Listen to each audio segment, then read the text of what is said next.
हम दुखी हो सकते हैं थोड़ी देर के लिए। ये 44 सैनिकों की शहादत एक मोर्चे पे हमारी हार तो हो सकती है, लेकिन अभी हम जंग नहीं हारे हैं।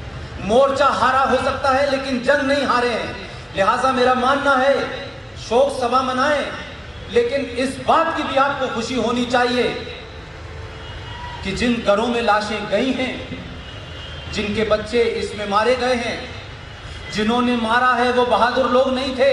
आमने सामने से नहीं मारा, चैलेंज करके नहीं मारा, पीछे से आके कार के अंदर आरडीएक्स आपने लगाया, जिसमें जम्मू कश्मीर के तमाम लोग शामिल हैं, जम्मू कश्मीर की हुर्रियत शामिल है, जम्मू कश्मीर में तमाम तंजीमें शामिल हैं। आपने मार दिया धोखे से। मैं उनकी शहादत पे सिर्फ इतना ही अफसोस जाहिर करता हूँ, ये नहीं होनी चाहिए थी, लेकिन मैं इस बात की मुझे खुशी है। इतना भी दुख मत प्रकट कीजिए कि वो जो पड़ोसी है उनको लगता है कि हमने 40 मार दिए तो पूरा देश में मातम छा गया है।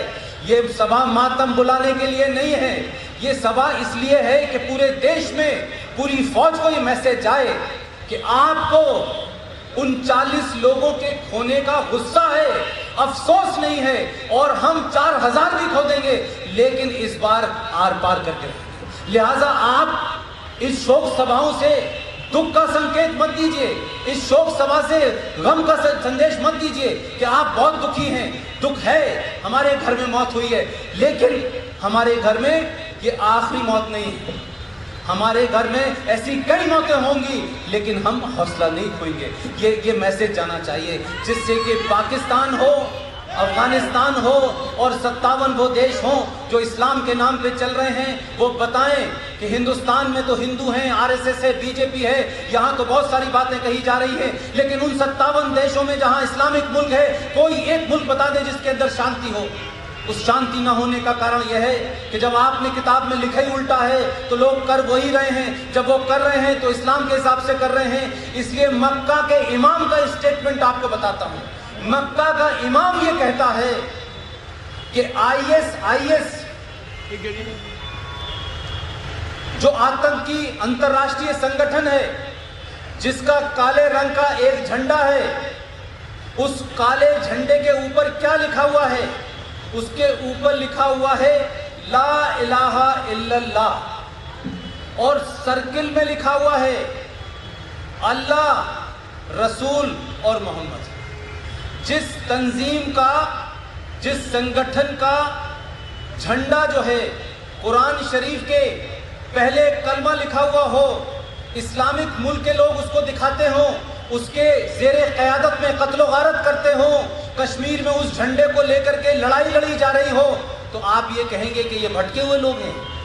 क्या इस देश के 50 करोड़ मुसलमान जो इस देश में सुबह से लेकर शाम तक दुनिया की गैर जरूरी और जरूरी बातें करते हैं, क्या कभी किसी मुसलमान ने इस बात पे ऑब्जेक्शन उठाया कि जम्मू कश्मीर के अंदर कुरान मजीद की आयतों का लिखा हुआ झंडा, एक ऐसा झंडा जिसको आतंकवाद के लिए इस्तेमाल किया जा रहा है, अल्लाह का नाम किया जा रहा है, रसूल का और मोहम्मद का नाम उसमें इस्तेमाल किया जा रहा है दुनिया में कत्ल गारत करने के लिए, हम उस मुसलमान को इस्लाम से निकालते हैं, हम उस मुसलमान को मारेंगे नहीं?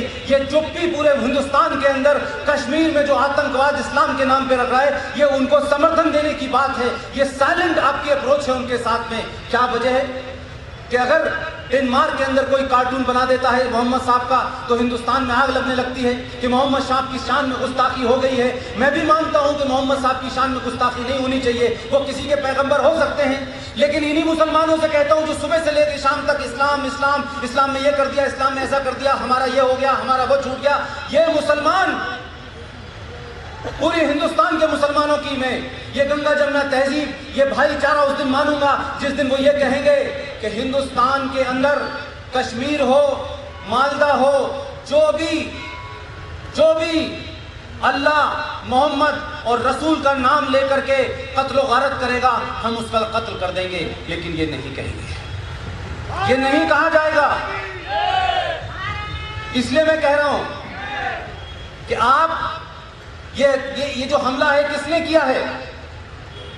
ये जो जम्मू कश्मीर में हमला है किसने किया है? उस तंजीम का नाम जानते हैं आप?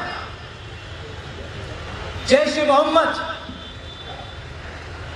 अब कल से कई सारे लोगों को यकायक मेरे हिंदू मित्रों को लगा ये पुष्पेंद्र साहब, ये जैश-ए-मोहम्मद का मतलब क्या है? जैशे मोहम्मद का मतलब है मोहम्मद साहब की सेना। अगर मोहम्मद साहब की सेना इतनी कावड़ है, इतनी कायर है, और उनकी सेना उन बेगुनाह लोगों को जिनका आपसे झगड़ा नहीं था, वो कश्मीर के लोगों को बचा रहे हैं। किससे बचा रहे हैं? पाकिस्तानी आतंकवादियों से। उनसे बचा रहे हैं जो उनकी बहनों का रेप करते हैं, उनके घरों में रहते हैं। आपने उनको मार दिया। हिंदुस्तान के एक मुसलमान के जहन से आवाज मुंह से नहीं निकल रही कि ये जैशे मोहम्मद जिन्होंने नाम रखा है, मोहम्मद की शान में गुस्ताखी की है, हमारा रद्द अमल उस पर वैसे ही होगा जैसे कार्टून बनाने पे हुआ था। लेकिन जैशे मोहम्मद के ऊपर सवाल नहीं उठाता मुसलमान। लश्कर तौबा जिसे कहा जाता है पवित्र लोगों की सेना, पवित्र लोगों के लड़ाके, तो ये सेनाएं मोहम्मद के नाम से बनती है, ये कुरान के नाम से बनती हैं, ये इस्लाम के नाम से बनती हैं। आखिर इस पे गुस्सा मुसलमानों को क्यों नहीं आता है? इस पे चुप्पी से मैं कहता हूं कि ये मुसलमान चुप नहीं है, ये चुप्पी उसकी सहमति है। इसलिए हिंदुस्तान के अंदर कोई गंगा जमुना तहजीब का फ्रॉड मैं मानने को तैयार नहीं हूं। मैं तो ऐसी जगह पैदा हुआ हूं कि जहां कोई था ही नहीं, जहां हमारी आवाज कभी 27 साल में डीएस कॉलेज तक नहीं आई, हम यहां कभी खड़े नहीं हुए, लेकिन उसके बावजूद भी हमने अपनी आवाज को इस हिंदुस्तान के बाहर कभी नहीं पहुंचाया। लेकिन क्या वजह है कि इस देश के अंदर लोगों को अपनी आवाज बाहर पहुंचाने का बहुत शौक है, हर बात में बाहर पहुंचाते हैं बात, और अब तो इतना खुलेआम हो गया है कि इस देश में जो दिल चाहता है जिस जगह चला जाता है। उसको इससे मतलब ही नहीं कौन ईरान जा रहा है, कौन पाकिस्तान जा रहा है, कोई कहीं भी चल देता है। अजीब सेकुलरिज्म की दुकानें इस मुल्क में खुली हुई है, तो कोई कोड ऑफ कंडक्ट ही नहीं है। अब कुछ लोगों पर रोक लगी है तो मोदी बुरा हो गया है, अब लोगों पर रोक लगी है तो मोदी जालिम हो गया है। तो मैं मानता हूं कि आप, मेरा आज का सिर्फ इतना ही आपसे मैसेज है कि आप जाएं, अपने आप को कमजोर न समझें, इस देश की सत्ता व्यवस्था पे यकीन रखें, कम से कम इस सत्ता पे थोड़े दिन के लिए यकीन रखें और निजी स्वार्थों को थोड़ी देर के लिए भुला दें। यह लड़ाई हिंदुस्तान के अंदर यादव बनाम दलित, दलित बनाम ब्राह्मण नहीं है, ये बिल्कुल नहीं है। ये हिंदुस्तान के अंदर चौथी पानीपत की लड़ाई है। ये तय होना है कि भारत इस स्थिति में रहेगा या नहीं रहेगा। जो स्थिति कश्मीर से लेकर के हम 500 जगह पे जिस पे हम डॉक्यूमेंट जारी करने वाले हैं, हम जानते हैं कि जमीन में क्या हो रहा है और आपको क्या दिखाया जा रहा है। ये तो हमको पता है कि 2 मौलवियों की दाढ़ी लेकर के गोल टोपी लगाने वाले 4 लोगों को इकट्ठा करके कहा जा रहा है पाकिस्तान मुर्दाबाद, पाकिस्तान मुर्दाबाद। तो उन 4 लोगों को टेलीविजन दिखाने से 25 करोड़ लोगों की आवाज में नहीं मानता। ये झूठ और फरेब हिंदुस्तान के टेलीविजन पे चल सकता है कि उनको सबको दिखाना है। मैं उसी मीडिया में 27 साल से हूं। लिहाजा अलीगढ़ के लोगों, सम्मानित लोगों, मेरे बुजुर्ग, मेरे साथियों, अगर अशोक भाई शायद ये न मुझे बुलाते तो आपसे रूबरू होने का मुझे मौका नहीं मिलता। मुझे कल सुबह बड़ी अर्ली फ्लाइट पकड़ के जाना है। अशोक जी ने कहा, मैंने कहा आपका आदेश, और ये काम अलीगढ़ में हो रहा है इसलिए मैं ज़रूर आऊँगा। और मैं चाहता हूँ कि इसका सिलसिला जारी रहना चाहिए। कश्मीर के अंदर क्या हो रहा है इसको जानने की कोशिश कीजिए। आप तमाम सारे पढ़े लिखे लोग हैं, जो लीगल ईगल हैं, जो लॉ का स्टूडेंट है, वो जाए और एक कॉपी निकलवाए जम्मू कश्मीर के संविधान की, कि जम्मू कश्मीर का जो संविधान है वो संविधान क्या है, ये 35A क्या है, 1957 का वो ऑर्डर क्या है, ये तमाम सारी चीजें पढ़ें तो आप इस बात से दोबारा कभी ये सवाल नहीं पूछेंगे कि कश्मीर में अलगाववाद क्यों हो रहा है। कश्मीर में अलगाववाद इसलिए हो रहा है कि इस देश की सक्सेसिव गवर्नमेंट ने कश्मीरियों को एक ऐसे पेडिस्टल पे रखा कि जो कल की घटना हुई है उसकी जड़ में जो घटना है वो बताता हूं मैं आपको। 2014 में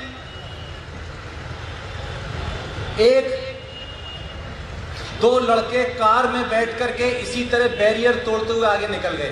पहला बैरियर तोड़ा, दूसरा बैरियर तोड़ा, तीसरे बैरियर पे आर्मी ने चेतावनी के साथ गोली चलाई। वो दोनों लड़के मारे गए। बाद में पता चला कि वो दोनों लड़के जो थे आतंकवादी नहीं थे।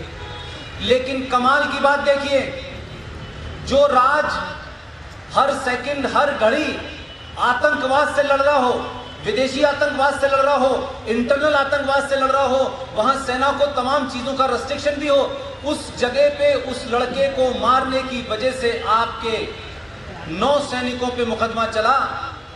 5 आज भी तिहाड़ जेल में हैं।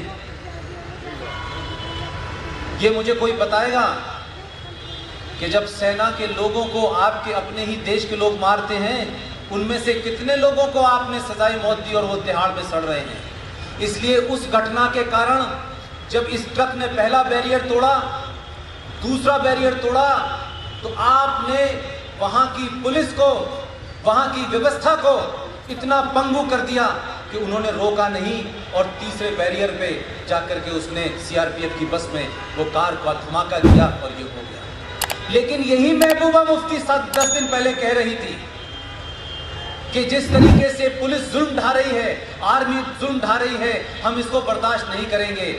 मुझे कोई गलतफहमी नहीं है, सरकारी पार्टियों को, नेताओं को हो सकती है। जम्मू कश्मीर में आतंकवाद और अलगाववाद वहां की राजनीति और विधानसभा के कानूनों के कारण है और उन लोगों को पाला जाता है, परोसा जाता है, बड़ा किया जाता है और वो लोग इसके लिए एक्सपर्ट हो चुके हैं। लिहाजा जम्मू कश्मीर में 10 को, 20 को, 50 को, 100 को मारने से आतंकवाद समाप्त नहीं होगा जब तक ये अब्दुल्ला और मुफ्ती नहीं मारे जाएंगे। ये सबसे बड़े आतंकवादी हैं। बहुत बहुत शुक्रिया। और एक बार फिर उन तमाम सैनिकों को जिन्होंने अपनी जान गंवाई है एक कायरता के एक्ट में, कायरों के हाथों, मैं उनको सलूट करता हूं। और अलीगढ़ की जनता निवेदन है कि आप इस बात को समझाएं। बहनों और मानाओं से मेरा कहना यह है कि आप अपने बच्चे के अंदर कहीं डर पैदा न करें, आप उसे बहादुर बनाएं और बताएं कि लोहे का इस्तेमाल क्या क्या होता है। वैचारिक तौर पर उसको मजबूत बनाइए। हथियारों से लड़ाई लड़ने के लिए सेना है, पुलिस है। आपका बच्चा, आज का आदमी अगर यहाँ से मजबूत होगा तो वो हथियार जरूरत पड़ने पर ढूंढ लेगा, उसे जो करना है वो कर